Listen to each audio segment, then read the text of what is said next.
The sound hit first, metal against concrete. The sharp, hollow clang of a feed bucket placed deliberately on a floor that had absorbed 1,000 similar sounds before it. 0600 hours at Fort Bragg's K9 Bravo Rehabilitation Center, and the fluorescent lights had been buzzing for the past 47 minutes, casting their unforgiving white light over 2 rows of steel kennels, 14 dogs, and one woman who had absolutely no business being there. Commander Ethan Cole heard it before he opened the door. He paused with his hand on the latch. 4 officers arranged behind him in loose formation, Lieutenant Flynn Estes to his right, holding a tablet, Sergeant Ronan Briggs at the rear with the squared-off jaw of someone who'd already decided this would be quick, Captain Iris Brennan's footsteps clicking precise on the gravel behind them, and Dr. Carter Greer, the base's senior K9 specialist, already scrolling through something on his screen as if the morning's conclusion was already written. Cole had been on base for 11 minutes. He had not had coffee. He did not need it. 16 years in naval special warfare had long since rewired his body to run on something older and harder than caffeine. He pushed the door open. The facility smelled the way it always did, antiseptic, layered over dog food, layered over the particular living warmth of 14 animals in an enclosed space, each one of them trained for environments that defied every category of normal. The kennels ran the length of both walls. Steel mesh, rubber matting, individual water systems, each unit built for a dog that had been somewhere no civilian dog ever went, done things no civilian animal was asked to do. Cole's eyes moved through the room the way they always moved. Left wall, right wall, neutral center, down. At the far end of the room, a woman was crouching beside the last kennel in the row, spooning food from a large steel bucket into a metal bowl, with the focus of someone who had done this enough times that it had become not routine exactly, but settled. Her work uniform was the standard-issue blue-gray of base maintenance contractors, faded at the elbows, a small bleach mark near the left hip pocket, hair pulled back low, face turned away, not large, not loud, in every visible way, exactly the kind of person a room full of important people looked past without registering. Cole did not look past her. Who authorized this? He didn't raise his voice. He didn't need to. Silence from his team, because none of them knew. Cole moved 3 steps forward into the room. Around him, the 14 dogs were doing what they typically did at feeding time, pacing, nosing the kennel mesh, the low percussion of paws on rubber matting, all except 4. Those 4 were not watching the food. They were watching the woman. "Excuse me?" Cole's voice carried the particular flatness of a man who'd spent 16 years having people respond to him immediately.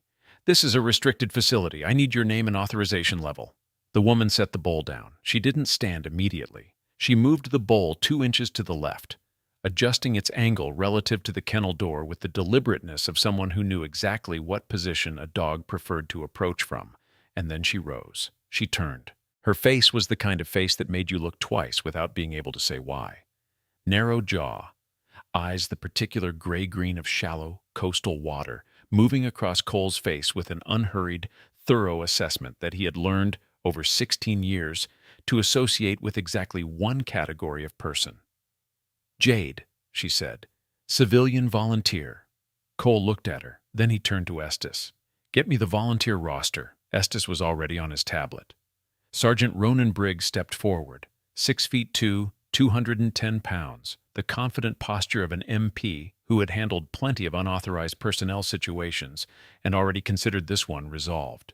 He moved to the woman's side and placed his hand on her shoulder. "Ma'am, you'll need to come with me." What happened next was not dramatic. That was, later, what everyone would find most difficult to explain. Every single dog in the room moved, not lunging, not barking, not rattling their kennel doors in warning. 14 animals moved with the synchronized precision of a single organism responding to a single signal. The dogs in the kennels rose and pressed forward to stand at alert, oriented as one toward the woman, every pair of eyes fixed on Briggs's hand. The 4 in the open exercise area did something else entirely. They formed a circle, a clean, tight, geometrically deliberate ring around the woman, shoulders lowered, heads level, facing outward in a complete perimeter. Not frantic, not disordered, The low group growl that filled the room was controlled, textured, the sound of animals that had made a collective decision and were communicating it without ambiguity. Briggs's hand stopped.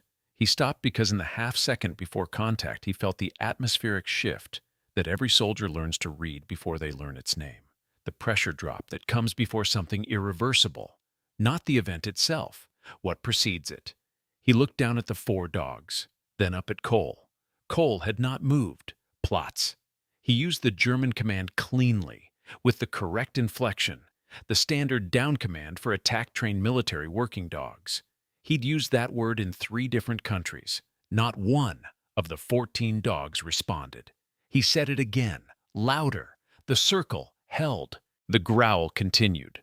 Delta, the lead Malinois, the one with the distinctive red marking on his left ear that Greer had flagged twice in behavioral reports for what he diplomatically called independent decision-making patterns, turned his head and looked directly at Cole with an expression that communicated something Cole could not quite categorize. "Let me handle this." Carter Greer moved past Estes, tablet still in hand, his voice carrying the particular edge of a professional defending his domain.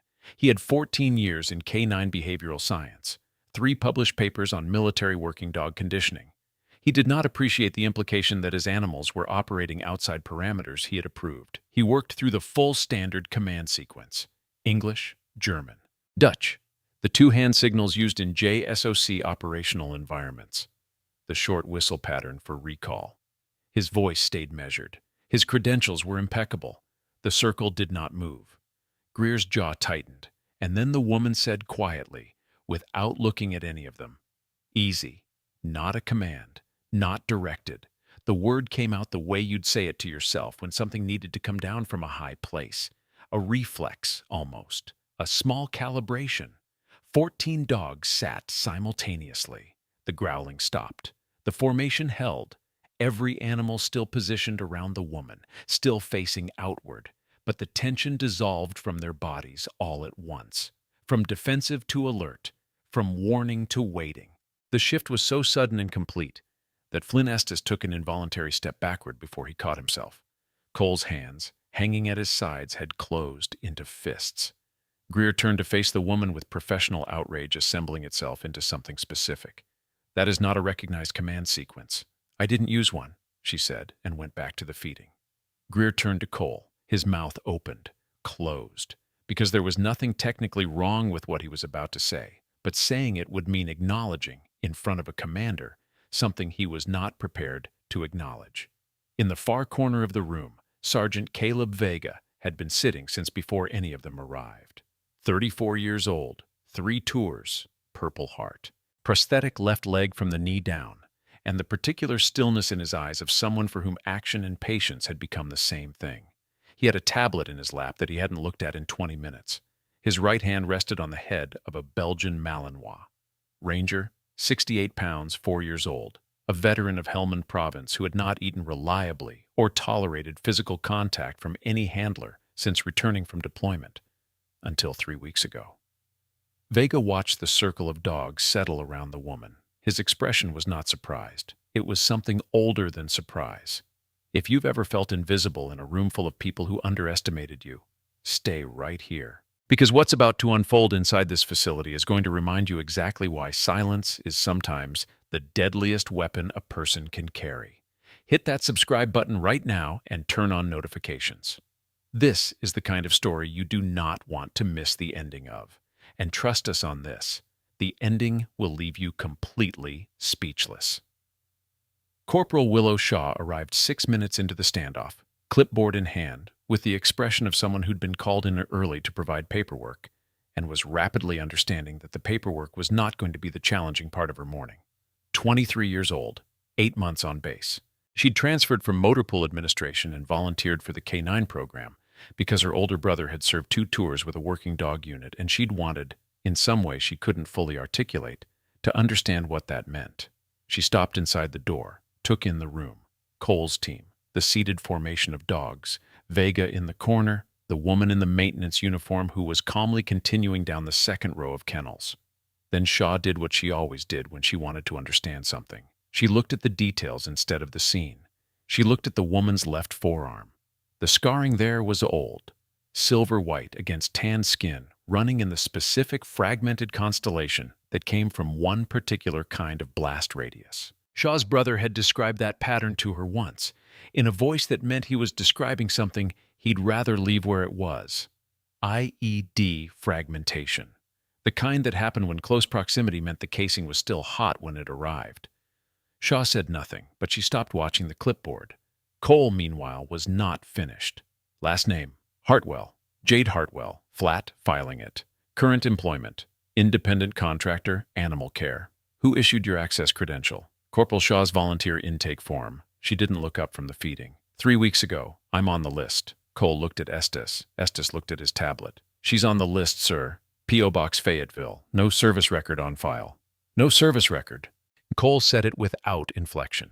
He was watching her hands again, the way she positioned each bowl, not just setting it down, but placing it at a precise angle relative to the kennel door, then stepping back exactly 18 inches, giving the dog space to approach without feeling cornered. It was not an animal lover's instinct. It was a protocol, a specific protocol he had seen in exactly one context, and that context was not volunteer intake. He pushed the thought aside. Hartwell. He waited until she looked at him.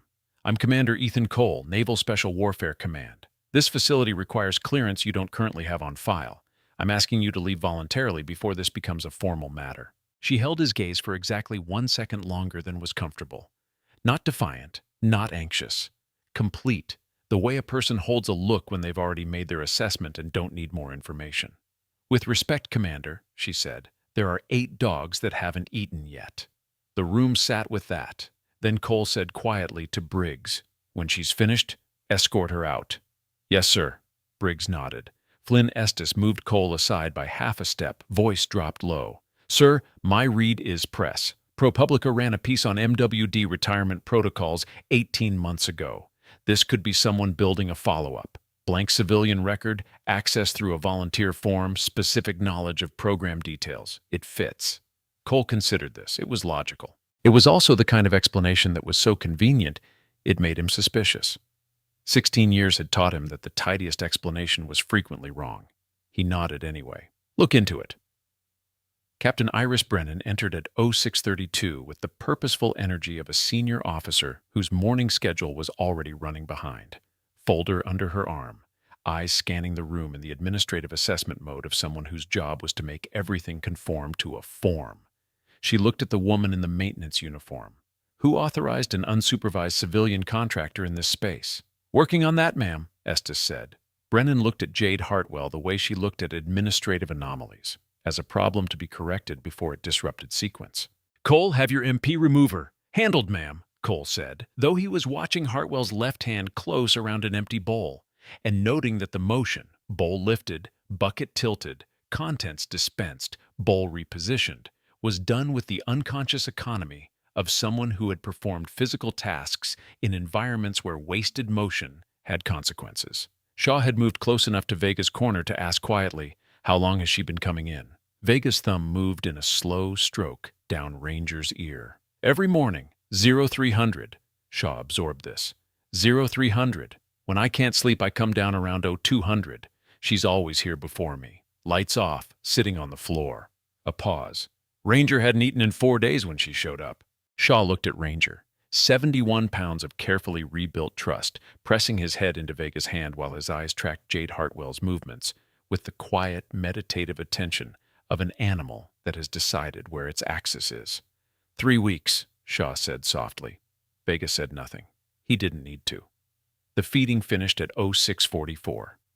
Jade Hartwell set the empty bucket down, straightened, and turned to find Ronan Briggs positioned between her and the door.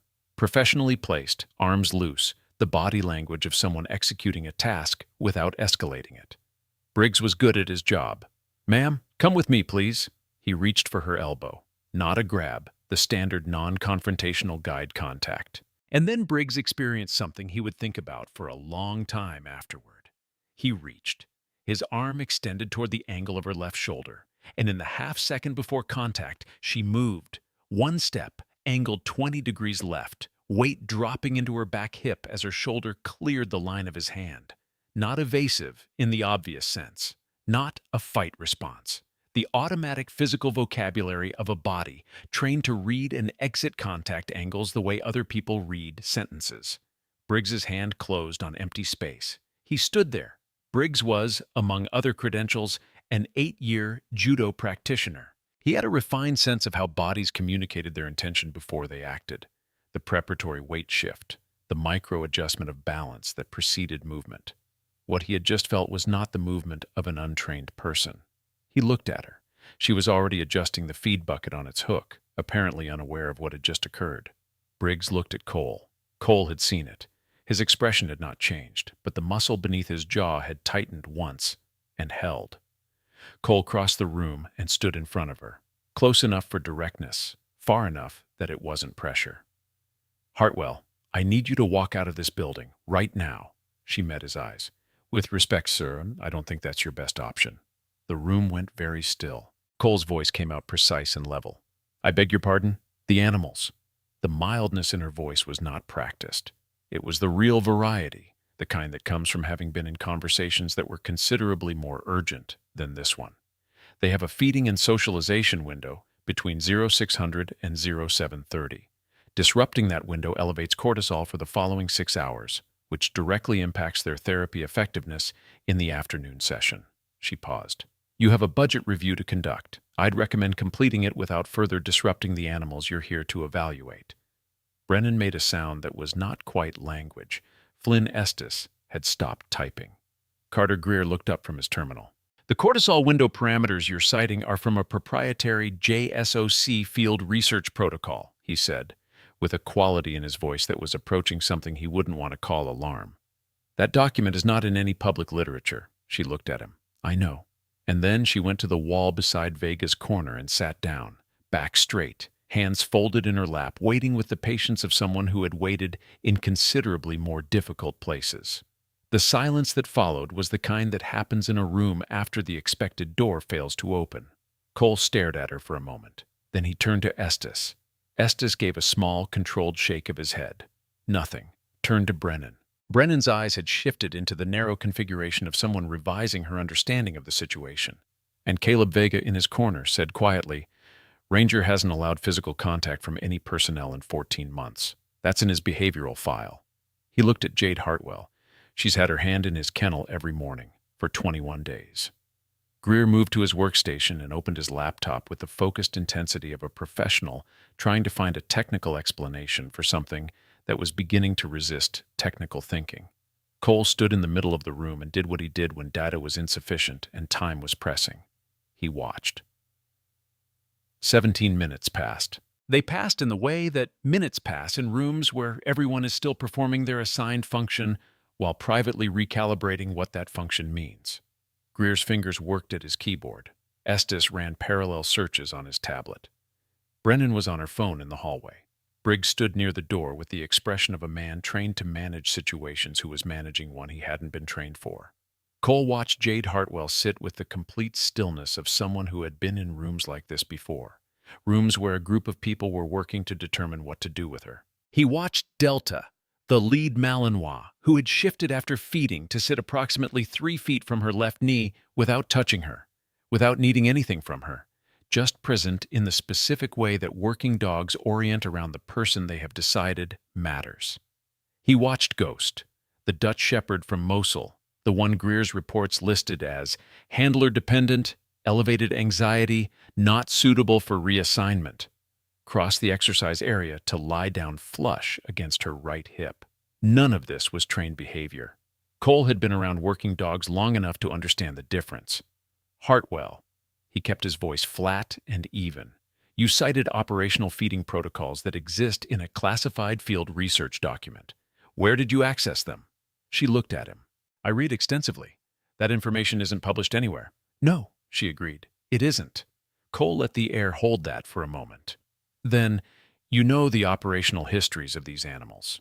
You stated Ghost's handler designation, Ranger's extraction circumstances, Delta's theater of operation." Her expression shifted just slightly, not defensively, but the way a face shifts when a conversation moves into territory it has been waiting for.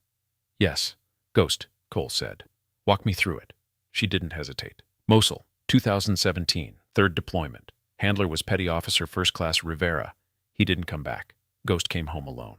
He was considered for retirement within 6 months, but the behavioral assessments recommended continued service until the anxiety threshold made that impossible.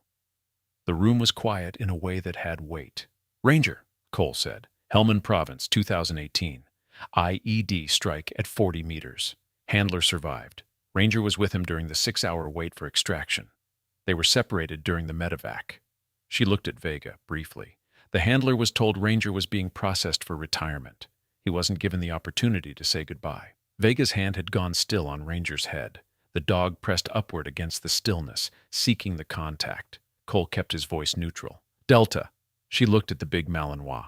Delta looked back at her with the complete, unhurried attention of an animal that has made its alignment and sees no reason to revise it. Kandahar, she said. 2019. The word landed differently than the others. Cole was very still. That's all? For now, she said. Estes had stopped typing. Brennan had come back in from the hallway with her phone at her side and the particular stillness of a senior officer whose scheduled morning has encountered a variable she didn't plan for. Greer turned from his workstation, managing the careful distance between what he knew and what he was prepared to say.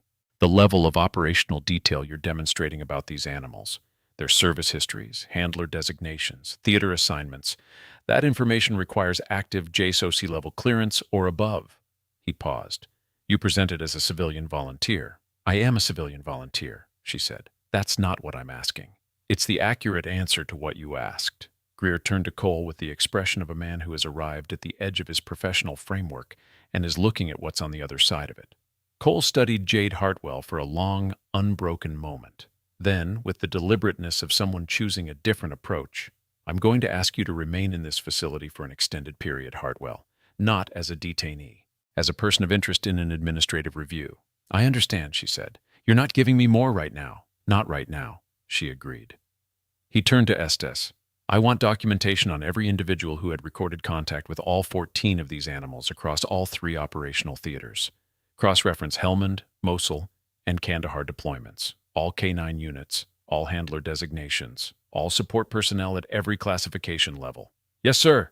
Estes was already moving, and in the corner Caleb Vega exhaled a breath that was barely audible, while Ranger lifted his head and pressed it firmly against the side of Vega's leg. Neither of them looked at the door. The temperature inside K9 Bravo had not changed. 68 degrees, year-round climate-controlled, and standard for the animals.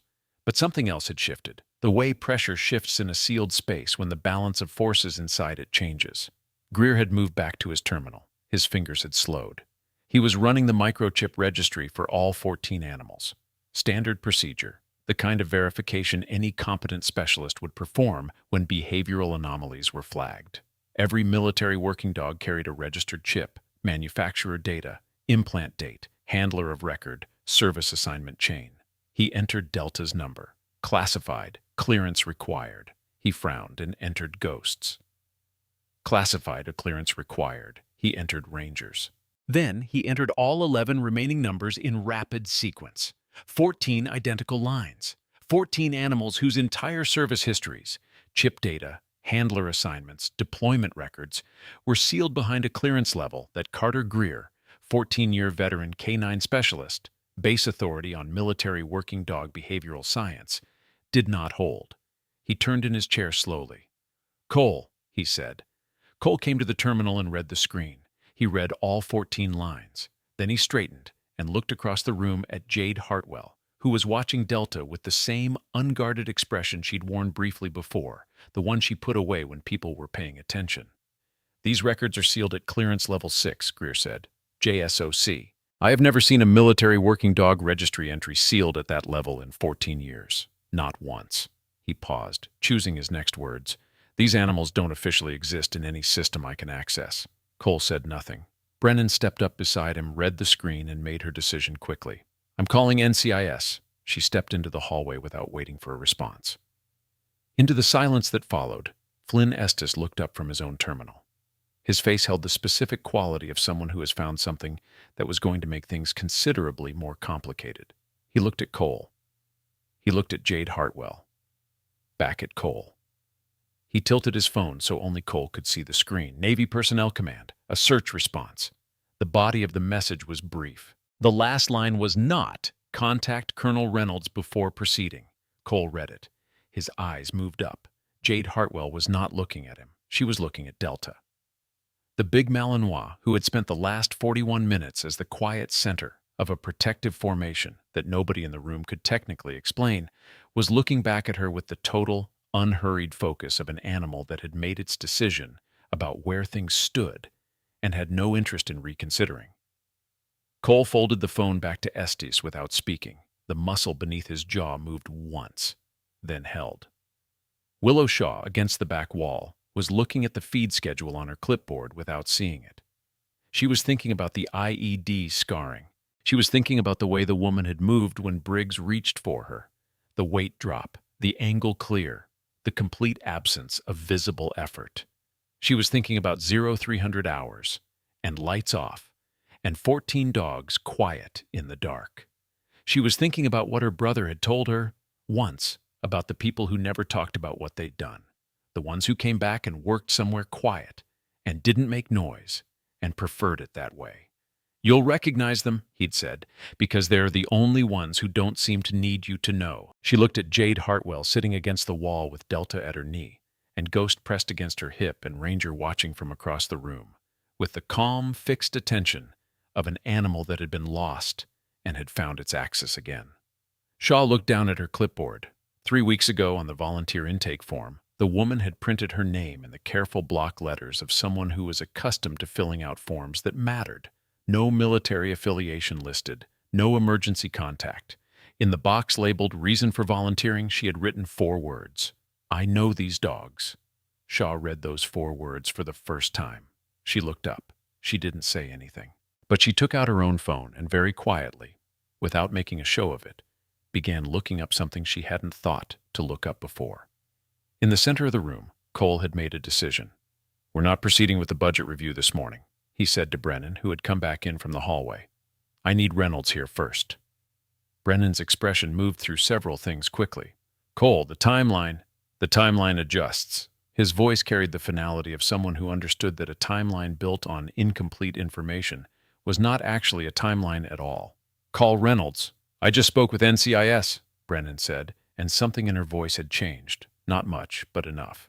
"They confirmed Hartwell's file is locked at a clearance level this office doesn't have access to. Level 6. She stopped. "Ethan, that's not a civilian volunteer's file." The room absorbed this.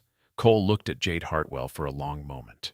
She was not performing patience. She was not performing anything. She was simply sitting in the particular way that someone sits when they have been through enough, that the discomfort of a room full of people trying to figure out who you are registers as a minor inconvenience at most. Ghost had shifted his head to rest it on her knee. She had not reached down to acknowledge this, but her hand resting on the floor beside her hip had opened slightly, the fingers uncurling from their neutral position, the small, involuntary response of a body that was allowing itself for just a moment to be somewhere it recognized. "Delta," Cole said quietly, not as a command, as a name. The Malinois flicked an ear toward him. "Kandahar, 2019, Operation Phantom Storm." He watched her face. The name of the operation landed. Something moved in her expression. Not much, not enough for anyone who didn't know how to look, but Cole had spent 16 years reading the small movements that happened in faces when words found their target. She looked at him. "What do you know about that operation?" he said. She held his gaze. A long pause, the kind that isn't uncertainty, but choice. "I know," she said, "that 14 dogs and 8 operators went in, and that 7 operators came home." The room was completely still. "And I know," she said, "that Delta was the one who found the gap in the wall." Cole stared at her. He knew what she meant. He knew exactly what she meant because there were approximately 11 people alive who knew about the gap in the wall at the Kandahar compound in 2019, and he was one of them. And not one of those 11 people was standing in a maintenance uniform in a canine rehabilitation facility at Fort Bragg claiming to be a civilian volunteer. He took a breath. He let it out. And then he said very carefully, to no one in particular, "Get me Reynolds. Now." You've seen the dogs refuse to move. You've seen Cole's certainty start to fracture. But here's the question that nobody in that room has thought to ask yet. Why do 14 highly trained military working dogs, animals that respond to one handler, all recognize this woman the same way? The answer is 3 minutes away. Don't go anywhere. And if this story is already hitting different for you, drop a comment below. We read every single one. The call to Colonel Aaron Reynolds took 4 minutes to connect and 12 seconds to change the direction of everything. Estes made the call from the hallway. When he came back in, he stood in the doorway for a moment before walking to Cole's side and saying quietly enough that it didn't carry, "He's on his way." He said, and I'm quoting him exactly, sir, "Don't touch anything." Cole looked at Estes. Those were his words. "Yes, sir." Cole looked at Jade Hartwell. She had not moved. She was watching Ghost, whose breathing had deepened into the long, slow rhythm of an animal in a rare state of complete rest, the kind of rest that required a particular kind of safety to produce. Flynn Estes drifted back toward Cole, dropping his voice further. "Sir, I had a second thought on the press theory." His earlier confidence had drained from the idea completely. A journalist doesn't have a level 6 locked file. A journalist doesn't know the name of a classified operation from 2019. And a journalist, he looked at the protective formation, the seated dogs, the way each one of the 14 was oriented, even at rest, around the axis of the woman in the maintenance uniform. "A journalist doesn't have this?" Cole said nothing. Ronan Briggs, who had been standing near the door in the patient posture of a man waiting for his instructions to become clear again, was doing his own reassessing. He had been replaying the moment in the hallway, not the physical fact of it, but what it had told him. He was a judo practitioner. He understood body language as information. The movement she'd made when he reached for her elbow was not a self-defense response. It was earlier than that. It was the response of someone who read contact before it arrived. Not a reaction, but an anticipation. The movement was so embedded in her that she appeared not to have noticed making it. He had seen that once before. In Fallujah in 2015, on a briefing room visit with a naval liaison, whose rank was listed simply as classified, the liaison had been a woman, small, quiet, had moved through that room like someone who was continuously aware of every angle in it. Briggs looked at Jade Hartwell. He looked at the forearm. The IED scarring was the specific constellation pattern that came from a very particular kind of proximity event. Not a roadside detonation, not an aerial strike. The close-in fragmentation that resulted from direct action entry in confined urban spaces when the charge was on the other side of a wall and someone went through anyway. He looked away. He straightened slightly, his posture adjusting without him consciously directing it. The reflexive military bearing of a body responding to a reclassification it hadn't formally received yet. Dr. Dahlia Morton, base veterinarian, had been peripheral to the morning's events. She'd come in at 0700 for her scheduled rounds and found herself standing at the edge of a situation that had its own gravity by then. She was 41, pragmatic, more comfortable with animals than with the particular variety of human conflict playing out in front of her. But she was also the person who knew these 14 dogs better than anyone on the medical side, and she had been watching the morning with the careful attention of someone whose specialty gave her a distinct way of reading what was happening. She crossed to her workstation quietly. She had an override access card for the base veterinary database, her level 4 clearance, standard for medical staff.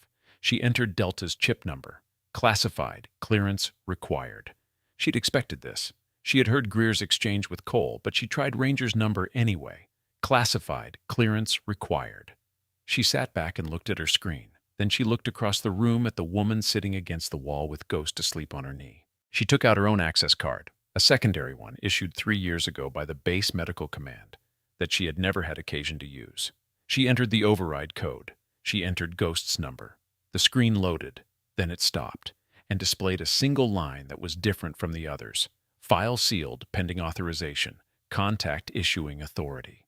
At the bottom of the screen, where the issuing authority field should have listed a standard database administrator, it listed a name, a rank, a designation she had only seen once before, in a brief she'd received when the K9 program was first established at Bravo. She looked at the name for a long time. Then she looked at Jade Hartwell. Then she looked at Cole, who was standing in the middle of the room, running the calculation she suspected he had been running since the moment the dogs formed that circle. and who was about 3 pieces of information away from the answer. She stood up. She crossed the room. She stood in front of Cole and said, quietly and precisely, "Commander, I need you to look at something." He followed her to the terminal. He read the screen. He read the name in the issuing authority field. The room continued around them. Estes typing, Brennan on the phone again, Briggs near the door, Vega in the corner, Willow Shaw looking at her phone with an expression that had gone very still. 14 dogs in various states of post-feeding rest, arranged in the unconscious geometry of animals that had decided where they were safest. Cole straightened from the terminal. He looked at Jade Hartwell for the 3rd time that morning, and it was different from the first 2 times. The first time he'd looked at a maintenance worker who shouldn't be there. The second time he'd looked at a civilian who knew too much. This time he was looking at something that hadn't resolved yet, something at the edge of a recognition he was not prepared for, something that the part of his brain that never stood down had been circling since 0600 hours and was now circling from a very different altitude. She met his gaze across the room, did not look away. He said, "Hartwell, I need to ask you something directly." "All right," she said. "Operation Phantom Storm, the gap in the wall. There was a handler." He kept his voice very careful. "A handler who cleared that entry point ahead of the unit, who positioned Delta on the east side and held the perimeter for 11 minutes while the team extracted." He paused. "That handler's name is not in any document I have ever been able to access. Not one." He stopped. "I have been trying to find that name for 4 years." The room was completely quiet. Ghost shifted his head on her knee. She did not look down. She looked at Cole. "Commander," she said, with the same mild tone she'd used all morning, the tone of someone for whom this conversation was long overdue, not urgent. "With respect, you've been looking in the wrong places." And across the room, Willow Shaw looked up from her phone. On her screen was a congressional database record, a single line buried in an appropriations footnote from 4 years ago. A Navy Cross citation, recipient listed as Master Chief Petty Officer J. Hartwell. Details, classified in full.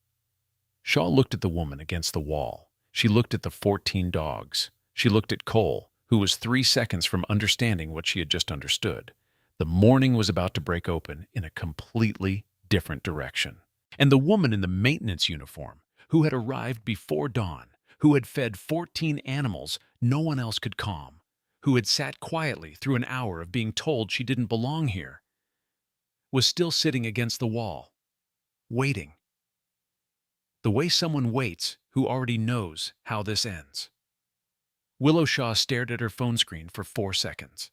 Then she looked up at Jade Hartwell, the maintenance uniform, the low ponytail, the left forearm resting across her knee with its old silver-white scarring catching the fluorescent light, and something slid into place behind her eyes with the quiet, irreversible click of understanding that had been building for 3 weeks without anyone noticing. Master Chief Petty Officer J. Hartwell. Navy Cross citation. 4 years old. Details, classified in full. No photograph, no unit designation visible, just a name, a rank, and the deliberate shape of an absence. The kind left by someone who wanted a record to exist, but not to be read. Shaw set her clipboard on the nearest surface, face down, and did not pick it up again. Across the room, Cole was still at Dahlia Morton's workstation, the terminal screen reflected in his eyes. Morton stood at his shoulder, saying nothing because she had said the necessary thing, and now it was his to work with. The name in the issuing authority field, the rank, the classification chain that led, if followed far enough, to a place the base personnel command did not officially acknowledge. Cole turned from the screen. He looked at Jade Hartwell, and it was different from the first 2 times he had looked at her this morning. The first time, a maintenance worker who shouldn't be there. The second, a civilian who knew too much.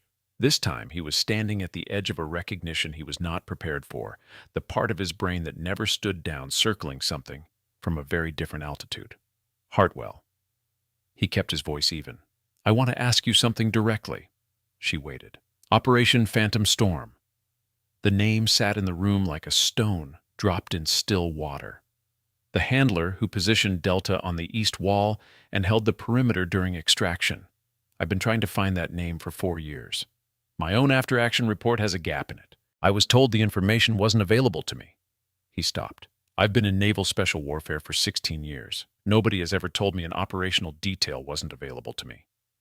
The room was completely still. Ghost had not moved from her knee. Delta sat 2 feet from her left side. Ranger, in the far corner, had turned fully to face across the room, with the alert focus of an animal, tracking something that mattered. Cole took 1 step forward. The handler's position in the mission file is listed as Element Phantom.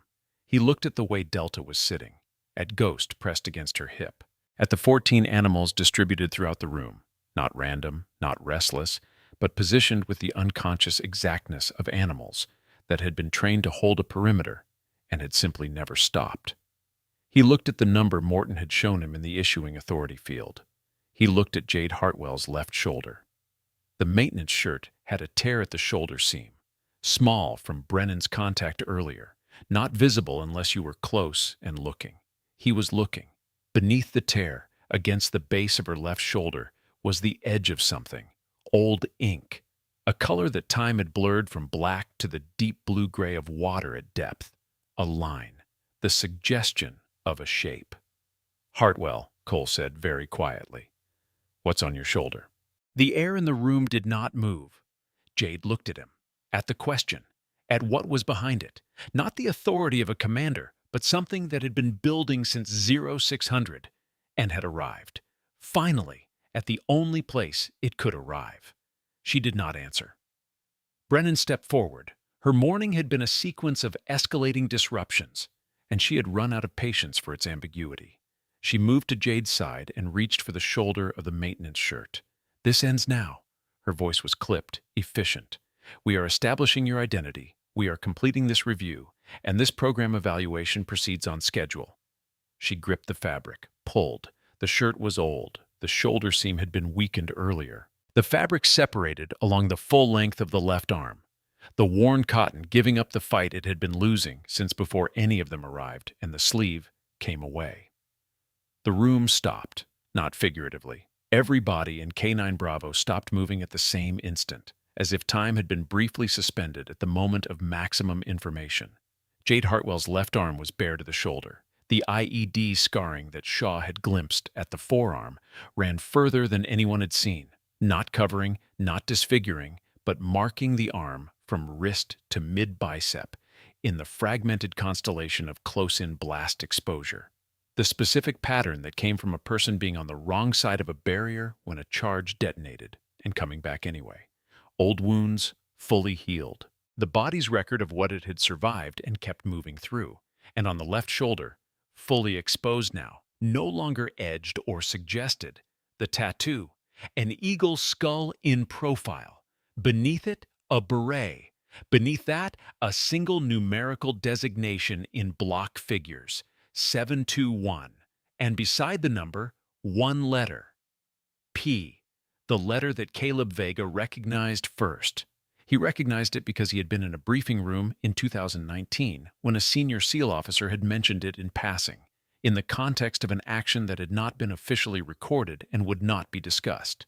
He'd been told afterward that the letter didn't mean anything, that he'd misheard. He had not misheard. "Phantom," Vega said. He said it the way you say something when you're confirming something you had already, on some cellular level, known. Brennan's hand was still on the torn sleeve. She released it. 3 seconds of silence, the kind that isn't absence but presence, a room full of people experiencing the same information arriving at different speeds, each at the exact moment their individual understanding could accommodate it. Carter Greer looked at the tattoo, looked at his database screen, showing 14 sealed files, looked at the behavioral anomaly reports he'd been writing for 3 weeks about animals that would not respond to any handler, any protocol, any clinical intervention. He opened his mouth. He closed it. Flynn Estes stood with his tablet at his side. The press theory was gone. The administrative anomaly theory was gone. The entire framework he'd been constructing all morning had dissolved, and in its place was a fact so simple and complete he couldn't understand why he hadn't arrived at it 90 minutes ago. There was one person in the world who could walk into a room with these 14 animals and have them form a protective perimeter the moment someone touched her. That was not a journalist.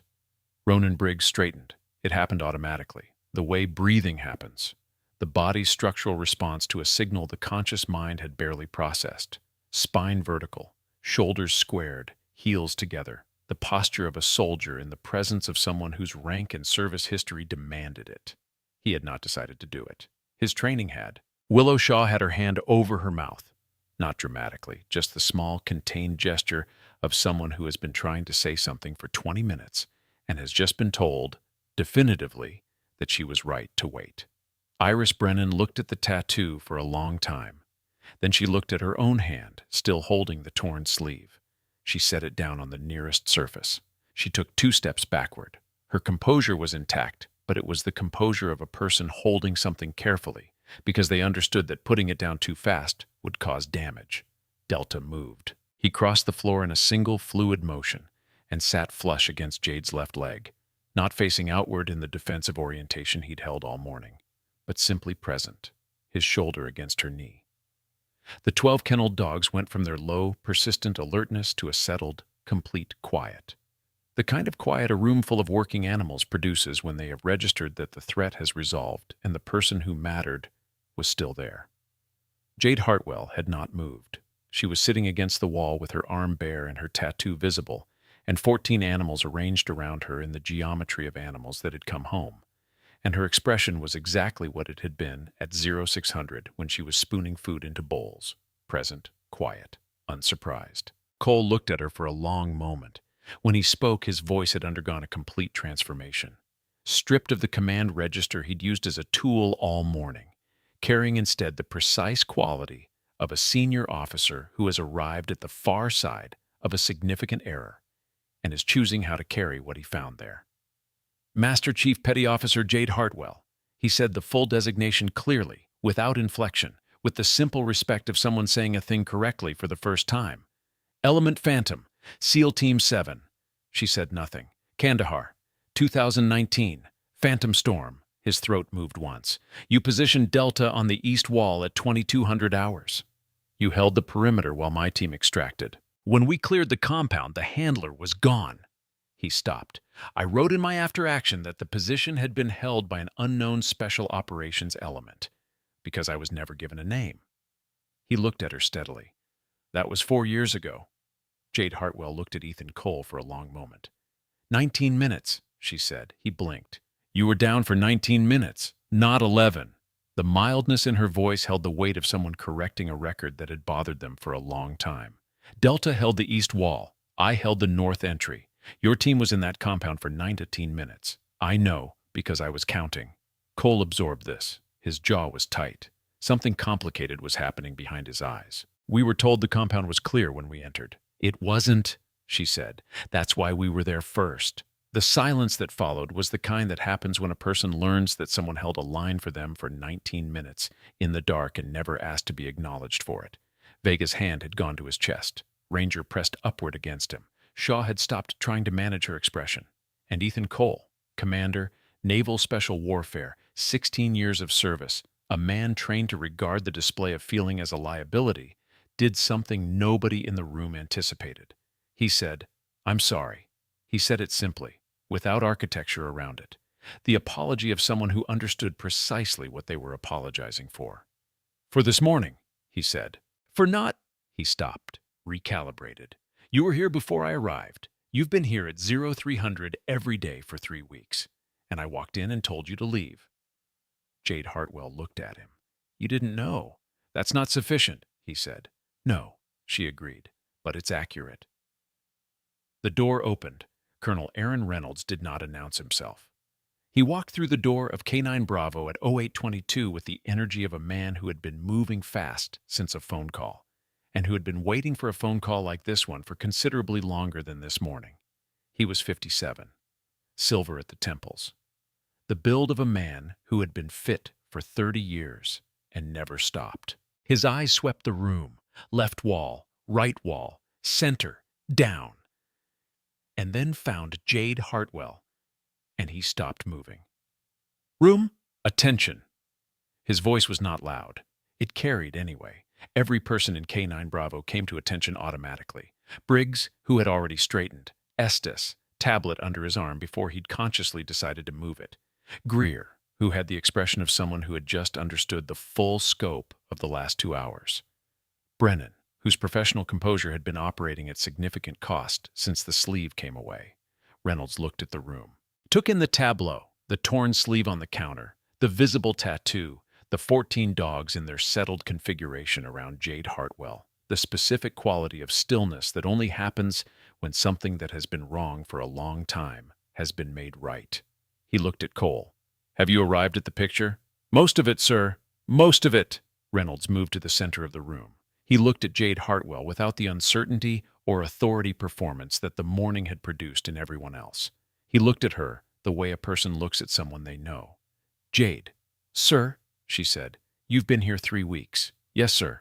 "You didn't tell anyone you were coming." "No, sir." A small pause. "You could have called me." "I could have," she agreed. Reynolds held her gaze for another moment. The compressed communication of a commanding officer and a person he had known for a long time, exchanging everything that needed exchanging without requiring more words. Then he turned to face the room. "This facility," Reynolds said, and his voice had the quality of someone reading into a permanent record, "operates under a classified mandate that most of you do not have clearance to review in full. The animals in this building are veterans of Joint Special Operations actions in 3 theaters across 8 years of active service. Their handler of record, across every single deployment, is Master Chief Petty Officer Jade Hartwell, SEAL Team 7, Element Phantom, 14 years of active service." He paused. "Element Phantom has no public record. Master Chief Hartwell's service file is sealed at Level 6 clearance. She is standing in this room because these animals have been in documented psychological distress since her separation from service. Or service 2 years ago. And she, without any institutional support, without authorization, without compensation, has been coming here at 0300 hours every morning for 3 weeks because she was the only intervention that would work." The room absorbed this. "The budget evaluation scheduled for this morning," Reynolds continued, and his voice sharpened, "including the proposal to discontinue this program, is suspended indefinitely." He looked at Cole, then at Brennan. "If that proposal is formally submitted, it will be returned unsigned. That is not a negotiation." He looked at Estes. "The volunteer intake form that admitted Master Chief Hartwell will be replaced with a formal consultant credential as of 0900 today." He looked at Greer. "Your behavioral assessments will be revised to reflect a handler imprinting phenomenon that requires a separate research document, which Dr. Morton will lead." He looked at Morton. Morton nodded with the expression of someone who'd suspected something significant for 3 weeks and was now being confirmed correct. Reynolds turned finally back to Jade Hartwell. "There's an offer in a sealed envelope going to your P.O. box today," he said. "I need an answer by Friday." She looked at him. "What's the offer?" "Program consultant, 14 animals. 0300 hours, if that's when you work best, with full credentials this time." A pause. "You'd have to sign paperwork." Something moved in her expression. Not quite a smile, but its immediate precursor. "I'll read the envelope." Reynolds nodded once, then he turned back to Cole. What happened next was not theatrical. It did not have the quality of performance. It had the quality of something earned through error, and the willingness to acknowledge the error without shelter around it.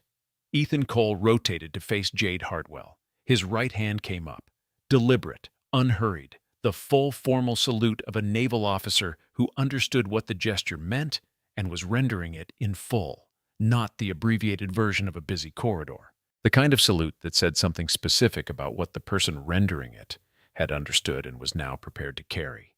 He held it. The room held its breath. Jade Hartwell looked at him, at the salute, at the 4 years behind it, at the 19 minutes in Kandahar and the gap in the after-action and the morning's entire weight compressed into this single gesture from a man who had walked in ready to have her removed and was now standing straight in front of her with his hand raised. She raised her hand. Clean, precise. The return salute of a Master Chief Petty Officer with 14 years of active service, which was not diminished by the torn maintenance shirt or the bare arm or anything else about the morning's circumstances. "Commander," she said. "Master Chief," he said. Both hands came down. Cole exhaled through his nose, the specific exhale of a man who has been carrying a weight and has just put it down in the right place. Across the room, Caleb Vega started to applaud, not a signal to anyone else. Just one hand against his own thigh, slow, deliberate, the applause of a man who understood better than most what it cost to hold a line for 19 minutes for people who didn't know you were there. Nobody else clapped. The room didn't require it. Before we get to what Colonel Reynolds said that made everyone in this room go completely still, make sure you've subscribed and shared this with someone who needs to hear it today. Because the next 60 seconds of this story are going to hit hard. This is what real service looks like. Stay with us. The next hour moved differently from the first. Brennan took her folder of budget documentation from the counter near the door and handed it to her administrative assistant without comment. Before she left, she looked once at Jade Hartwell, at the tattoo, at the dogs, at the conclusion of the salute, and she said, "Master Chief, I didn't have the complete picture." Jade looked at her. "Very few people do," she said. "That's by design." Brennan stood with that for a moment. Then she nodded, once controlled, and walked out. It was the most honest thing she had said all morning, and she had said it almost entirely in the pause before it. Flynn Estes approached Cole when the room had shifted from confrontation to aftermath. "Sir, the press theory. Gone," Cole said. "Yes, sir." Estes looked at the back of his phone screen. "I was working with available information." "We all were." Cole watched Jade Hartwell across the room, crouched beside Delta now, hand at the level of the dog's jaw, not touching, just present, making space for something to come to her. Delta pressed his nose into her palm. She knew, before she walked in, what this morning was going to look like. She came anyway. Estes looked at the 14 animals in their settled quiet. Why? Cole watched Delta's eyes close briefly under the contact, watched Ghost circle back and press against her knee. "Because they needed her to," he said. "That's the only reason she requires." Estes absorbed this. It was not the kind of answer that fit a cost-benefit analysis. He looked at the revised program recommendation he was going to draft, the one reclassifying K9 Bravo from discretionary to essential with a 40% funding increase, and understood for the first time that it wasn't a recommendation. It was a correction. He opened his tablet and started writing. Carter Greer had been at his terminal for 15 minutes, not searching anything, just sitting with his screen open and his hands in his lap. Dahlia Morton passed behind him on her way back from the kennel row, and he said without turning, "Every anomaly I logged, 3 weeks of observations. I was attributing them to standard post-deployment adjustment disorder, handler separation anxiety, manageable with routine and environmental consistency." Morton stopped. "Yes. None of my interventions worked because they were all built on the assumption that the handler was permanently gone." He looked at his reports. "She was here from week 1. The animals knew immediately. Everything I prescribed was insufficient." Morton sat down on the spare stool beside him. "Your assessments weren't wrong," she said. "They were based on incomplete information, deliberately incomplete. That's not your error." She looked at his documentation. 3 weeks of careful, precise observation by someone doing their professional best with a compromised data set. What you have right now is the most detailed behavioral record of handler imprinting recovery in a multi-animal JSOC cohort that has ever been documented. Because no such record existed before this, she paused. "I'm going to need all of it, including the anomaly notes you set aside." Greer turned to look at her. "Handler imprinting in special operations working dogs," Morton said. 14 subjects, 3-week recovery timeline, documented progression from acute distress to full reorientation. She looked at the row of kennels. "You were here paying attention. That's what produced this data." A beat. "The Journal of Military Animal Behavioral Science is going to want the winter issue submission by November." Greer turned back to his screen. After a moment, he opened his files and began organizing 3 weeks of observations with the focused energy of a professional who has found what his competence was actually for. Ronan Briggs found Jade Hartwell at the kennel row near the end of the building, running a check on the automated water dispensers. Maintenance no one had asked her to do that she had noticed needed doing. He waited until she looked up. "Ma'am?" Direct, no preamble. "This morning, when I approached you initially, Sergeant Briggs, I want to say clearly that I was operating on assigned protocol without sufficient situational awareness. That's not an excuse." She regarded him with the evaluating steadiness that had unnerved every person who encountered it this morning. "You handled the secondary approach correctly," she said. "When the dogs responded, you stopped." He had not expected that. "A lot of people don't stop," she said. "You read the room. That matters." Briggs stood with this. Then he nodded, a single contained motion carrying more acknowledgement than several sentences would have. He turned to go. Briggs, he turned back. She was looking at his hands, specifically at the structural callousing of the outer palm. 8 years, right? He blinked. Judo. Yes, ma'am. Good foundation, she said, and turned back to the water dispenser. Keep going with it. He stood in the space of that for a moment. Then he went. At 9:15, Willow Shaw was making coffee in the small break room when footsteps sounded in the corridor and Jade Hartwell appeared in the doorway. Shaw held up the coffee pot. An offer. Jade took a mug from the shelf and held it out. The break room was small enough that two people standing in it occupied the same conversation whether they intended to or not. A folding table, 2 chairs, a corkboard with shift schedules pinned to it, a window that looked out onto the side alley between K9 Bravo and the adjacent storage facility. Somebody had taped a photograph to the corner of the corkboard. A Malinois in full working kit, sitting at the heel position of someone whose lower half was visible, but whose face was out of frame. Shaw had been looking at that photograph for 8 months without knowing whose dog it was or where the picture had been taken. She had a feeling she knew now. You found something on your phone, Jade said, not a question.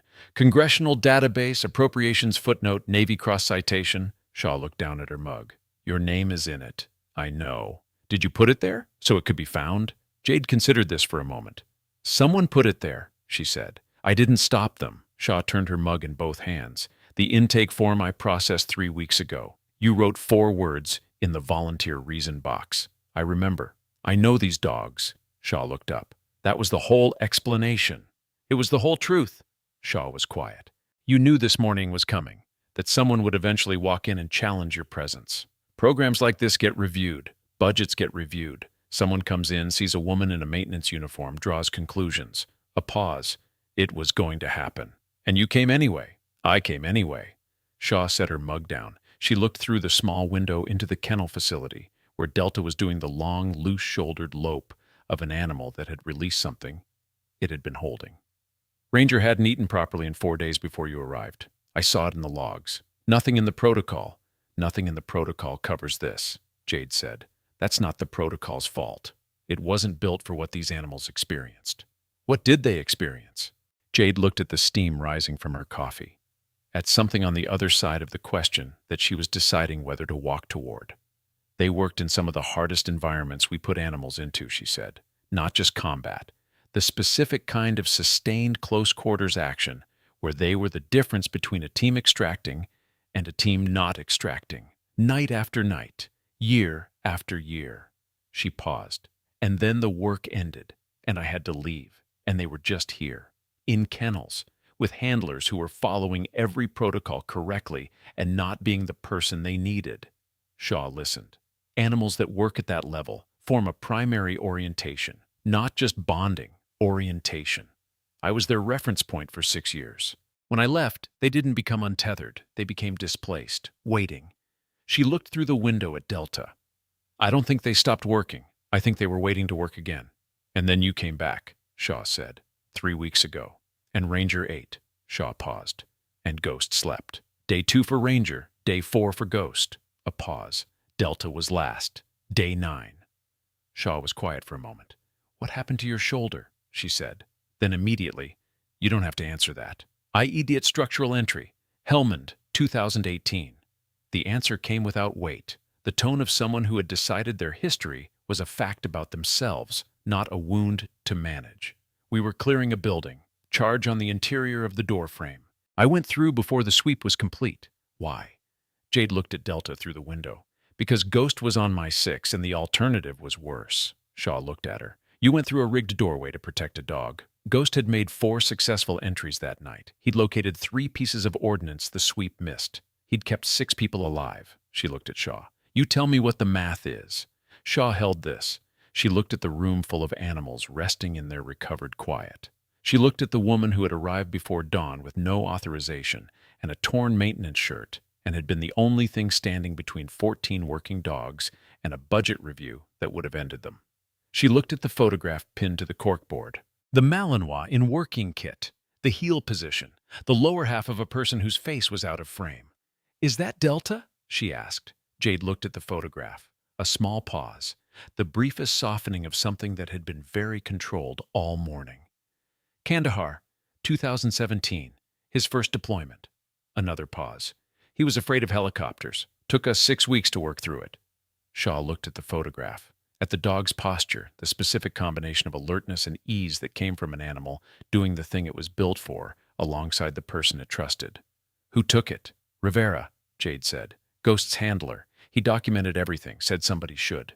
She looked at the photograph for a moment. He was right. Shaw turned her mug in her hands. Then she said, "The note at the bottom of Ghost's file." Shaw looked at her sharply. "You haven't found it yet. Morton will. I wrote it before my discharge." She looked at her coffee. "I wrote it because I wanted whoever came after me to understand something." "What did it say?" A pause. "If you're reading this, they're not just dogs. Don't let anyone forget that." Shaw held those words. "Nobody has," she said quietly. "You and Vega. You were both here." Jade looked at her. "You were here," she said.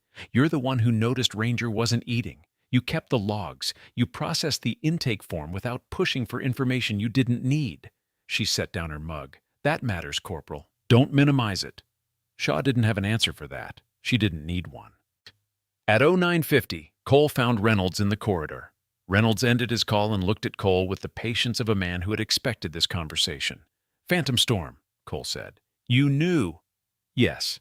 "You knew who held the perimeter." "Yes, for 4 years. For 4 years, the information was classified in a way that prevented disclosure to the operational personnel involved. You know how that works." "I know how it works." Cole kept his voice level. "I also spent 4 years carrying a gap in my after-action, with a gap in my understanding of an operation that cost us a man. And the person who held that perimeter for 19 minutes was here, in this building, for 3 weeks. And I walked in and told her to leave."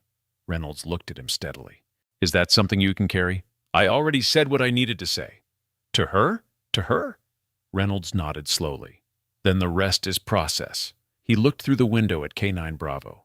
"She's going to say yes to the offer, by Friday, possibly sooner." Cole watched Jade Hartwell through the window, back at the kennel row, checking water levels, doing the unhurried work of tending to each animal, her hand moving briefly along each kennel mesh in the gesture of someone saying, "I'm here," in a language that needed no translation.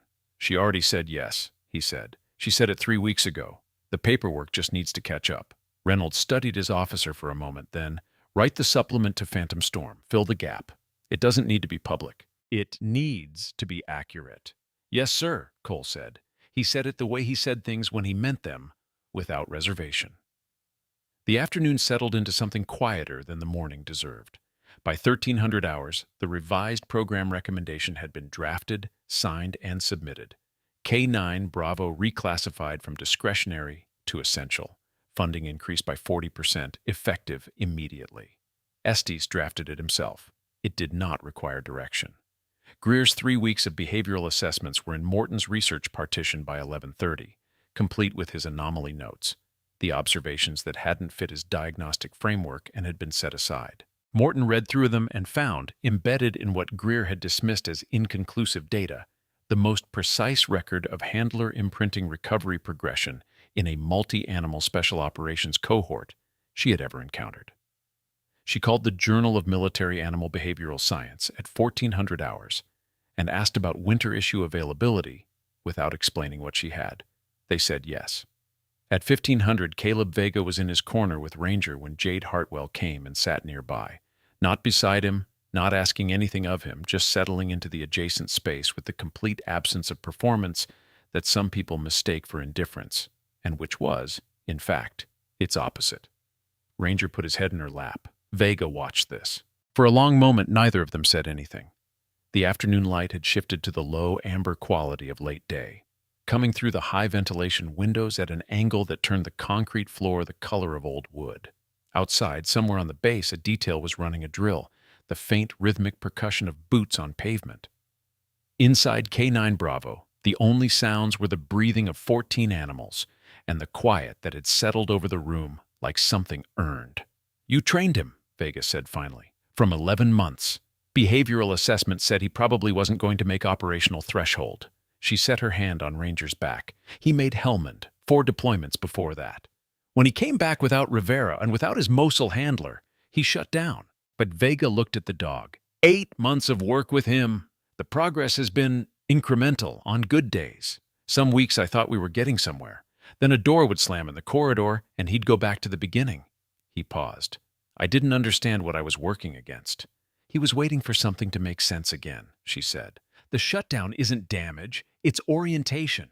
He's very oriented. It's one of the things that made him exceptional in the field, that complete, unwavering sense of where his axis was. She looked at Ranger. When the axis disappeared, he didn't fall apart. He stopped. He was waiting for it to come back. Vega absorbed this. The distinction between falling apart and waiting, the difference between damage and loyalty, sat in the room between them for a moment. Is that what you tell yourself? He said quietly. About what happened to you? She looked at her left arm, at the old scarring. The discharge was medical. Shoulder damage from Helmand plus accumulated impact across 14 years. The evaluation board was correct. A pause. What I told myself is that I'd been doing the work for 14 years, and it was time for it to change shape. And now the work is 0300 in a K9 facility.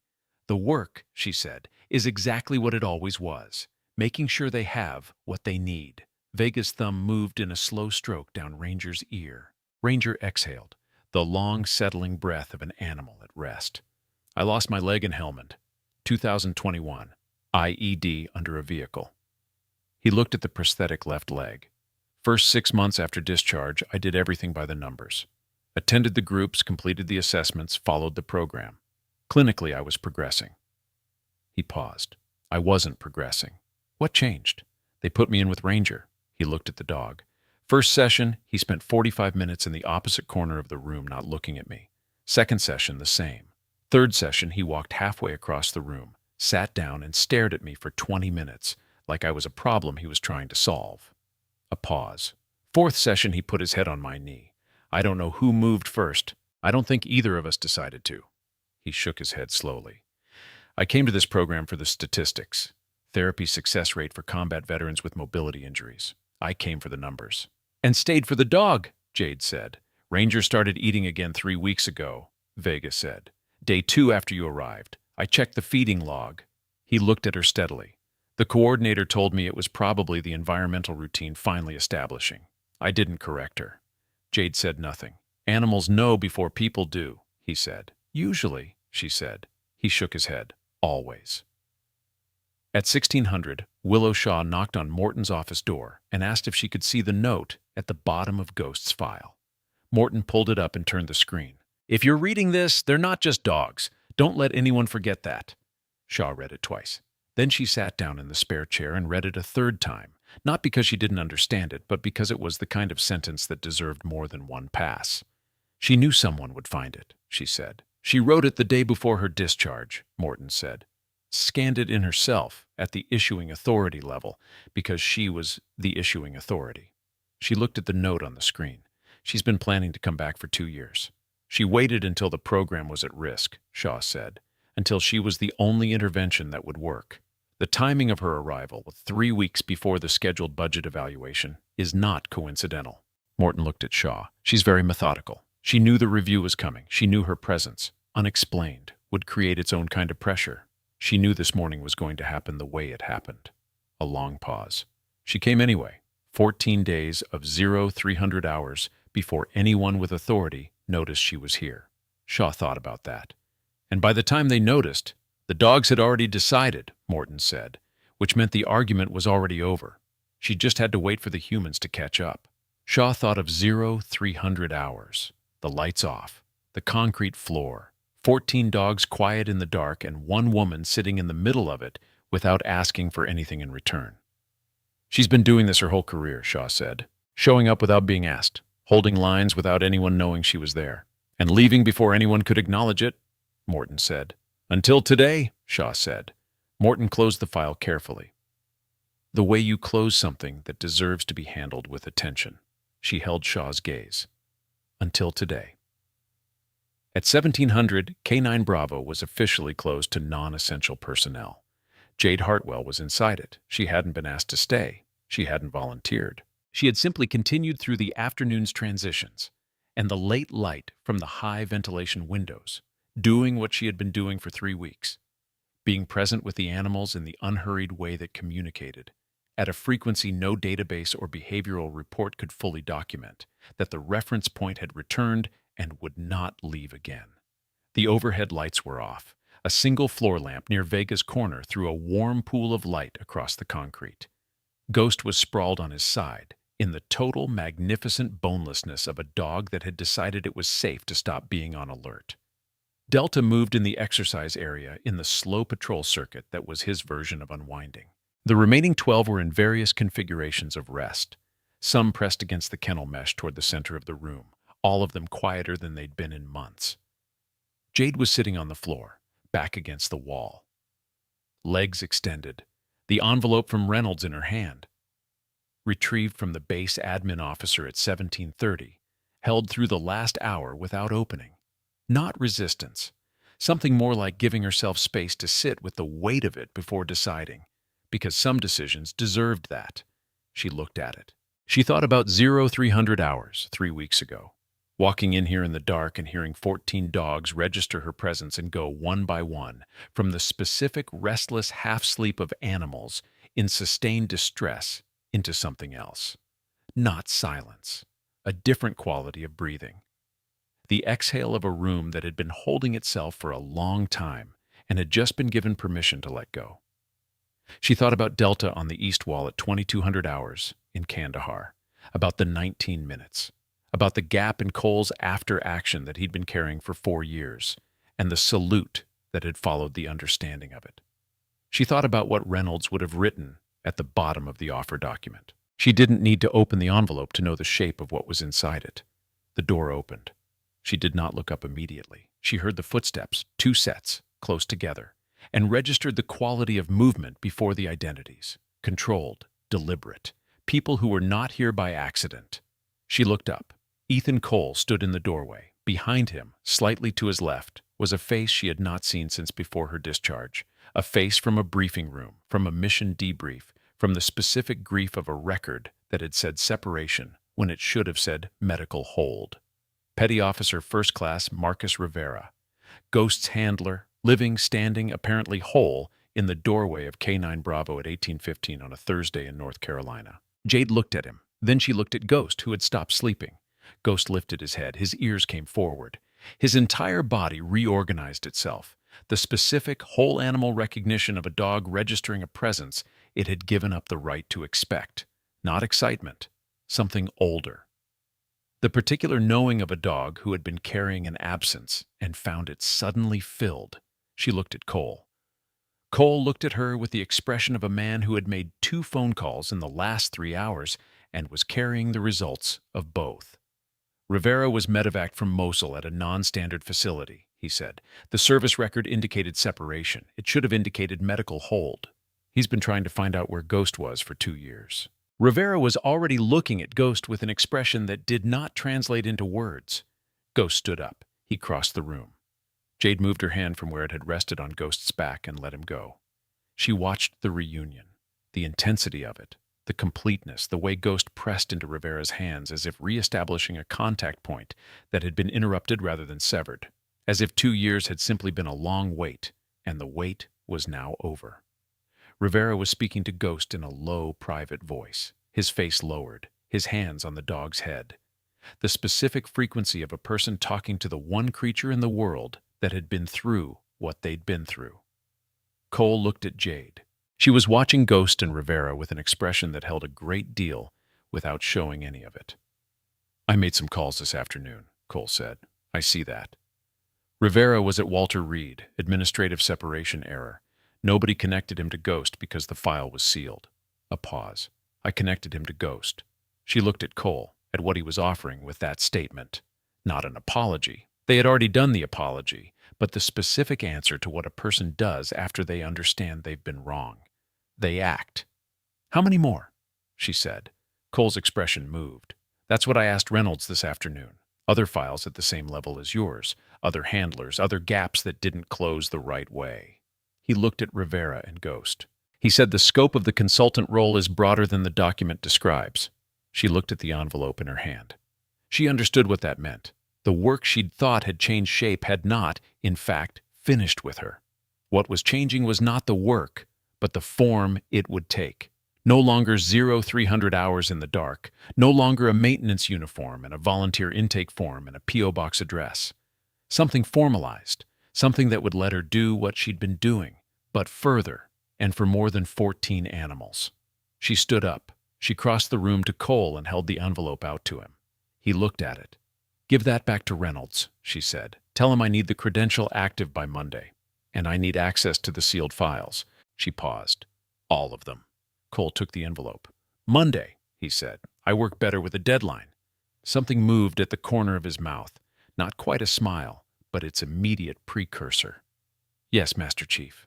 She looked at him for a moment. The version of Ethan Cole that existed on the other side of this morning, which was a different version from the one who had walked through the door at 0600. "Cole," he looked at her, "the gap in your after-action." He went still. "Write the supplement, 19 minutes, East Wall and North Entry, Kandahar, 2019. You have everything you need now." "Yes," he said, "I do." She looked at him for another moment. Then she turned and walked back to the wall and sat down. Delta came and settled beside her. Ranger, who had followed Vega in at some point in the last hour and was lying in his usual corner, lifted his head and pressed it into her lap again. The weight of an animal that had made its decision about where its axis was and had no interest in revising it.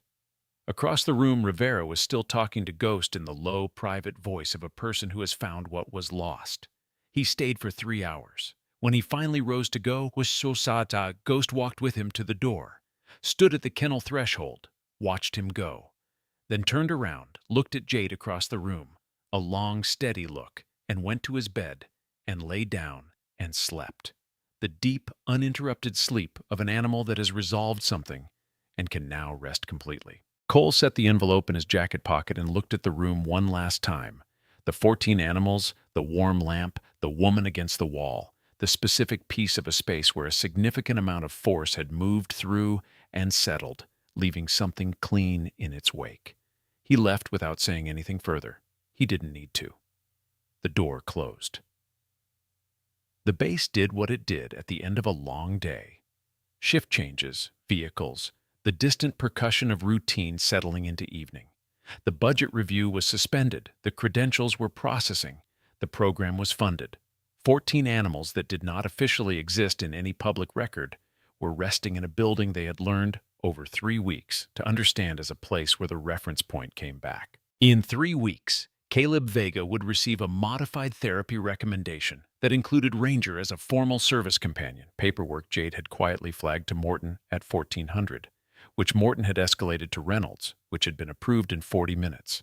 In 6 weeks, Willow Shaw would begin coursework for a K-9 behavioral specialist certification, funded by a grant that had not existed at 0600 this morning, and existed now because someone with the right knowledge had made the right call. Shaw would complete the certification 11 months later and be assigned as the primary behavioral coordinator for K-9 Bravo, a position that would not have existed without the morning that had just passed. Ethan Cole, sitting in his car in the base parking structure at 1900 hours, would write the first paragraph of the Phantom Storm supplement in the notes application of his phone, because he had learned over 16 years that the first paragraph was the hardest, and that the right time to write it was the moment the words arrived, rather than the moment a desk became available. He would write, "At 2200 hours, on the night of the extraction, the perimeter on the east and north approaches to the compound was held by Master Chief Petty Officer Jade Hartwell, Element Phantom, SEAL Team 7. The duration of her hold was 19 minutes, not 11 as previously reported. The correction of this record is long overdue." He would stare at those sentences for a while. Then he would save them and drive home. In the winter issue of the Journal of Military Animal Behavioral Science, a paper would appear documenting the first fully recorded case of primary handler imprinting in a 14-subject JSOCK9 cohort, co-authored by Morton and Greer, acknowledged by an individual listed only as Master Chief J. Hartwell, consultant. The paper would be cited 47 times in its first year. It would change a protocol that had been unchanged for 11 years. None of this was visible in the evening quiet of K-9 Bravo, but all of it had already begun. Jade Hartwell sat on the concrete floor with her back against the wall and her left arm bare, and the old scars silver in the low lamplight. Ghost asleep, Delta at her left, Ranger's chin on her knee. The others resting, breathing, doing the slow work of being safe. She looked at the 14 animals, at the strip of North Carolina sky, visible through the ventilation window, the particular dark blue of late evening, the color that comes just before the stars appear. She exhaled, the specific kind of exhale that comes after, the kind that doesn't announce itself, doesn't perform relief, just releases the held breath of a very long day, the way a room releases the day's heat through the night, quietly, steadily, completely. 0300 tomorrow, she told Delta. His tail thumped once on the concrete. She looked up at the strip of sky. The stars were coming out. Nobody's taking you anywhere, she said.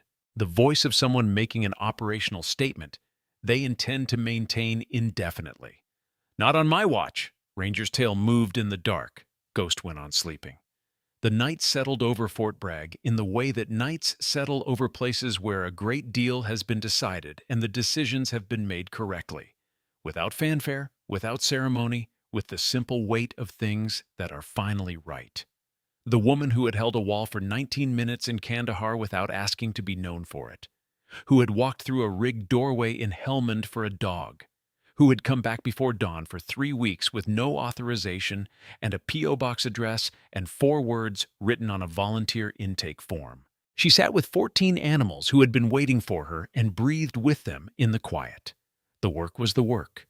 It had always been the work. It would go on being the work. And that, for Jade Hartwell, was enough.